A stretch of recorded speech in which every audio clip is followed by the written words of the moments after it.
शंभवे गुरुवे नमः। शंभवे गुरुवे नमः। प्रणाम करती हूँ अपने जगत गुरु शिव गुरु माँ भवानी के चरणों में मेरा प्रणाम स्वीकार हो। प्रणाम करती हूँ साहब दीदी के चरणों में मेरा प्रणाम स्वीकार हो। प्रणाम करती हूँ आप सभी गुरु भाई बहनों के चरणों में मेरा प्रणाम स्वीकार हो। आगे सुनते हैं पुस्तक अन्न में लाकर, पेज नंबर 51। इस बात पर टीन के चावल को ले जाकर घर के छोटे से पूजा कक्ष के फर्श पर बिछा दिया गया। उसमें कोई खिड़की नहीं थी, मात्र एक दरवाजा था जिसमें पर्दा लगा था। चावल बिछाकर 2-3 व्यक्ति हाथ से उसे समतल करते हुए बाहर निकले और दरवाजे को बाहर से बंद कर दिया। अब सभी सामने वाले कमरे में बैठ गए। कुछ मिनट के बाद लोगों ने देखा, दरवाजा खोला तो देखा चावल पर कुछ अंकित था, लेकिन ऊपर जल रहे बल्ब की रोशनी में भाषा स्पष्ट नहीं हुई। टॉर्च जलाने पर उसे आसानी से पढ़ा जा सका। लिखा था, आशीर्वाद सबको। यह पढ़कर पुनः चावल को बराबर कर दरवाजा बंद कर दिया गया। हरिंद्रानंद ने थोड़ी खींचते हुए कहा कि हम लोगों ने तो प्रणाम किया ही नहीं, तो आशीर्वाद कैसे आया? खैर छोड़िए। फिर थोड़ी तेज आवाज में कहा, कौन है आप? और यदि कुछ बता सकते हैं तो शिव की पूजा का तरीका बताइए। थोड़ी देर के बाद पुनः दरवाजा खोला गया और टॉर्च की रोशनी में पढ़ा गया। चावल पर लिखा था, मुझे शिव शक्ति जानो। नीचे लिखा था, नमः शिवाय। ऊपर दोबारा दरवाजा बंद हुआ तो इस बार नीलम ने पूछा, कितनी बार करना है और कितने दिन करना है? थोड़ी देर बाद दरवाजा खोला गया और देखा गया चावल पर अंकित था 108 बार। आगे लिखा था, आजीवन। यह कर्म आने वाले दिनों में बढ़ता गया। चावल पर आने वाले संवादों का सिलसिला 1 दशक तक चलता रहा। चावल पर आने वाले संवाद एवं अदृश्य दुनिया से प्रकट होने वाले साधुओं से संपर्क के सूत्रधार सिर्फ और सिर्फ हरिंद्रानंद और नीलम रहे। भावनाओं का खेल था, अनजाने आपसी प्रेम का मेल था। हरिंद्रानंद ने तो इतनी चोटें खाई थी, इतने दर्द पाले थे कि उन्हें इन बातों पर विश्वास ही नहीं ठहरता था। नीलम आनंद इन्हें प्रतिदिन बताती थी कि टीन के डब्बे में रखे चावल से रोज भोजन बनता है, फिर भी टीन से चावल बाहर गिरता रहता है, लेकिन उनको विश्वास कहाँ था। वर्ष 1980-81 के इस घटनाक्रम से यह बात स्पष्ट होने लगी कि पत्थरों के गिरने आदि की डरावनी घटनाओं के साथ साथ साधुओं का आना संपर्क में आए सभी लोगों के लिए कल्याणकारी था। इलाके के गणमान्य लोग और जिले के उच्च पदाधिकारी भी पूजा घर में प्रणाम करने आते रहे और प्रश्नों का उत्तर चावल पर पाते रहे।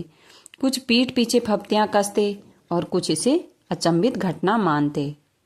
प्रसाद में आया सूखा बेलपत्र और अन्य सामग्रियां बाद में भी बिछे चावल के सामने रखे पूजा के टेबल पर प्रसाद के रूप में लोगों को मिलती रही। इस प्रसाद और बेलपत्र का लोगों ने विपत्तियों में व्यवहार करना प्रारंभ किया तो आश्चर्यजनक रूप से उनकी विपदाएं हटी। अनेक व्यक्तियों ने दैवी प्रकोपों, शारीरिक कष्टों एवं मानसिक उलझनों से मुक्ति पाई।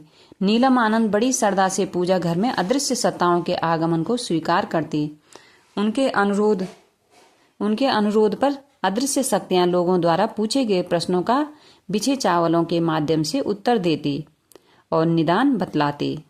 उस समय के लोग बताते हैं कि कई बार सामान्य आदमी के रूप में ये सत्ताएं चली आती, बातें करती और संबंधियों की तरह कुछ खाने पीने और पहनने को दे जाती। आवश्यकता होने पर पूजा का तरीका भी बताती। नीलम अपने पति से इन शक्तियों के कल्याणकारी होने की बात अक्सर कहा करती थी। एक दिन हरिंद्रानंद ने पत्नी से कहा कि आशीर्वाद के रूप में आने वाले सूखे बेलपत्रों से लोगों को शुभ परिणाम आ रहे हैं, तो क्यों नहीं तांबे या चांदी के ताबीज में इनके टुकड़े डालकर हम लोग भी पहने।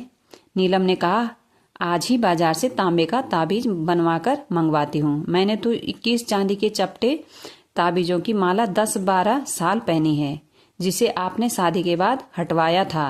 हाँ, आप जंगल की भीलनी की तरह दिखती थी। उपहास में हरिंद्रानंद बोले। शाम में तांबे का ताबीज आ गया।